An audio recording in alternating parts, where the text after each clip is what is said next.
नमस्कार, मेरा नाम है अंजलि और मैं भदोही की पहली एआई एंकर हूँ। आज तारीख है 26 जुलाई। आगे बढ़ने से पहले आप सभी से निवेदन है कि हमारे चैनल को सब्सक्राइब करना ना भूलें और समाचार मिस ना हो जाए, इसके लिए बेल आइकॉन का बटन जरूर दबाएं। आपको बता दें कि अब से हम हर रविवार किसानों के लिए एक खास बुलेटिन लेकर आएंगे जिसमें बातें होगी खेती किसानी की। आज के इस बुलेटिन में हम आपके लिए हर वह खबर लेकर आए हैं जिसका सीधे आपसे सरोकार है। तो चलिए शुरू करते हैं। खबर की शुरुआत एक दर्दनाक दुर्घटना से करेंगे। बनारस से खराब बैटरी लेकर कानपुर जा रहा एक ट्रक तेज रफ्तार में सामने से आ रहे दूसरे ट्रक से भिड़ गया। टक्कर इतनी भीषण थी कि दोनों ट्रकों के केबिन चकनाचूर हो गए। हादसे में चंदौली निवासी खलासी और कानपुर के चकेरी निवासी ट्रक ड्राइवर देवेंद्र यादव की मौके पर ही मौत हो गई, जबकि कई लोग गंभीर रूप से घायल हुए। घटना ऊंच के नवधन गांव के पास हाईवे की दक्षिणी पटरी की है। गुरुवार की देर रात करीब 1:30 बजे दो ट्रकों की आमने सामने टक्कर हो गई। इसमें एक ट्रक के चालक इंद्रजीत नट उम्र 40 वर्ष निवासी भभौरा चकिया चंदौली और खलासी देवेंद्र यादव उम्र 45 वर्ष निवासी मंगला विहार कॉलोनी कानपुर की मौत हो गई। दुर्घटना के बाद हाईवे पर करीब 2 घंटे तक जाम लगा रहा। ऊंच से भीटी और दूसरी तरफ जंगीगंज तक वाहनों की लंबी कतार लग गई। पुलिस ने करीब 2 घंटे बाद भोर में 3:30 बजे दुर्घटनाग्रस्त वाहनों को हटाकर जाम समाप्त कराया।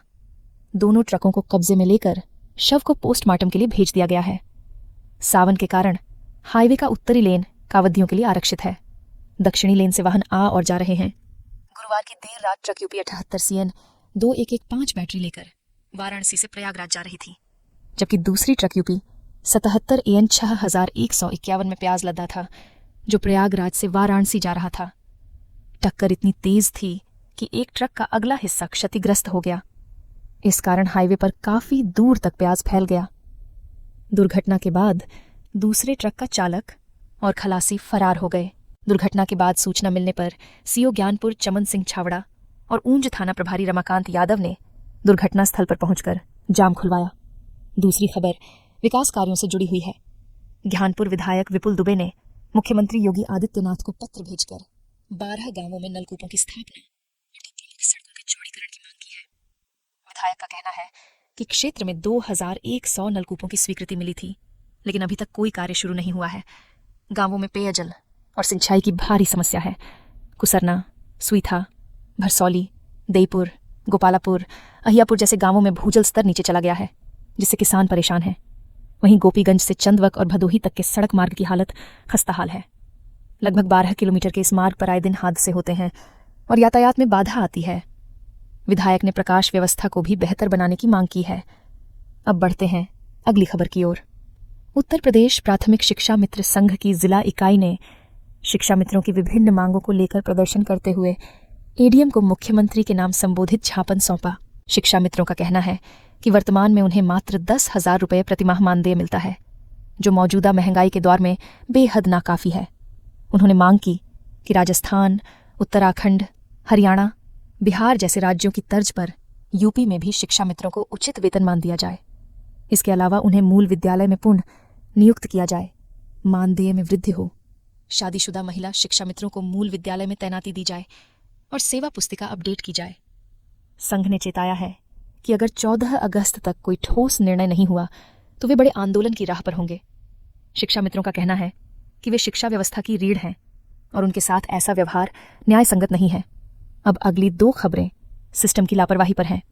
औराई ब्लॉक के महापुरम गांव में 2 साल पहले रेलवे क्रॉसिंग के पास सामुदायिक शौचालय का निर्माण हुआ था, लेकिन दुर्भाग्य यह है कि आज तक उसका ताला नहीं खुला है। गांव के लोग परेशान हैं, लेकिन जिम्मेदार अधिकारी और जनप्रतिनिधि इस पर चुप्पी साधे हुए हैं। गांव की महिलाएं और बुजुर्ग खुले में शौच जाने को मजबूर हैं। शौचालय निर्माण में लाखों रुपए खर्च हुए, लेकिन अब तक उपयोग में नहीं आ पाया।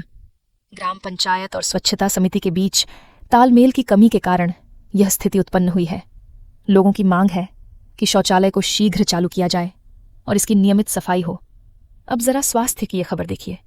सुरियांवा ब्लॉक क्षेत्र के मोड़ बाजार के पास स्थित आयुर्वेदिक अस्पताल की हालत जर्जर हो चुकी है। छत से लगातार पानी टपकता रहता है और मरीजों को बैठने तक की सुविधा नहीं है। अस्पताल 30 साल पहले बना था, लेकिन तब से अब तक न मरम्मत हुई और न ही सड़क तक बनी। मरीज और तीमारदार बरसात के समय जमीन पर बैठने को मजबूर हैं। अस्पताल परिसर की दीवारें फटी पड़ी हैं खिड़कियां टूटी हैं और परिसर में सफाई की कोई व्यवस्था नहीं है। स्थानीय लोगों ने कहा कि शासन आयुर्वेद को बढ़ावा देने की बात करता है, लेकिन जमीनी हकीकत इससे उलट है।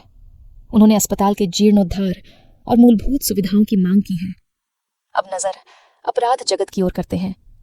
मूसीलाटपुर के रियाज कारखाने में बीती रात बड़ी चोरी की वारदात हुई।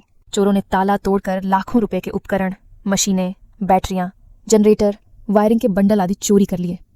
मालिक ने बताया कि जब सुबह वे फैक्ट्री पहुंचे तो दरवाजे खुले मिले और अंदर का कीमती सामान गायब था। सूचना पर पहुंची पुलिस ने मौका मुआयना किया और जांच शुरू कर दी है। स्थानीय लोगों का कहना है कि इलाके में सुरक्षा व्यवस्था कमजोर है और आए दिन चोरी की घटनाएं बढ़ रही हैं। इसी के साथ आज का बुलेटिन समाप्त हुआ। कल फिर मिलेंगे। तब तक के लिए नमस्कार।